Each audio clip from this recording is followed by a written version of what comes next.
a local reporter.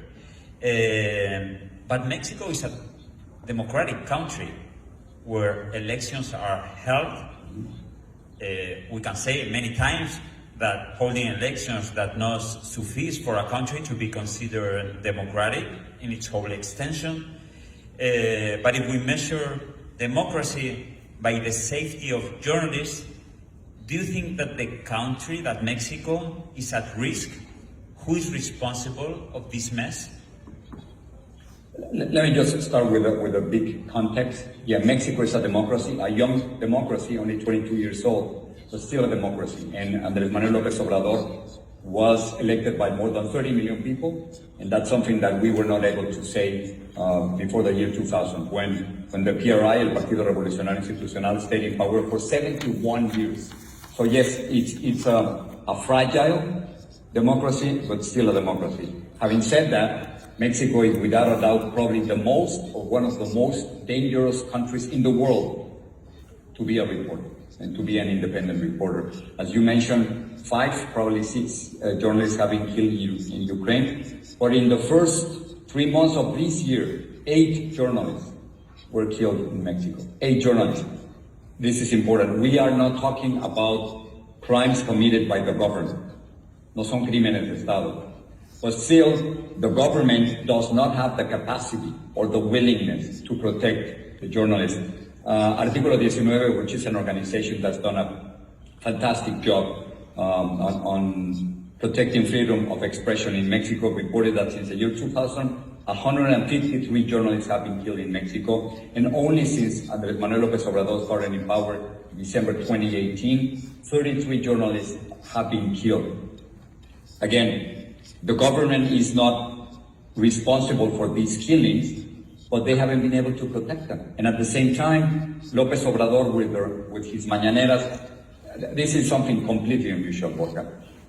He's the only president in the world who gives a daily press conference from Monday to Friday. It started being about an hour, sometimes it goes to 2 hours every single day. And he does it because he can input his, he establishes the agenda for Mexico with his mañaneras.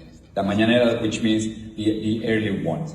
And unfortunately, López Obrador is very sensitive, very thin-skinned when it comes to criticism. And whenever he doesn't like something, he's talking about conspiracies and journalists being part of an effort to attack his government, which is not true. So the problem is that drug traffickers and criminals are killing journalists, that the government is not able to protect journalism, and at the same time, that López Obrador is creating an atmosphere in which it is very, very difficult to be an independent journalist.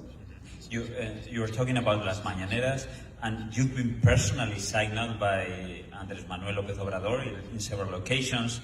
You have the experience of dealing with dictators such as Maduro, at his time Fidel Castro, but also you have the experience of dealing with politicians that were elected democratically, like Trump. How as journalists should we deal with these characters that are closer to populism than to autocrats, people that they are backed by millions of voters? How do we deal with these personalities? Yeah, you know, we have this conversation many, many times, Borja. I think that at some point, and this goes against what many people might have heard in journalism school, but at some point we have to take a stand.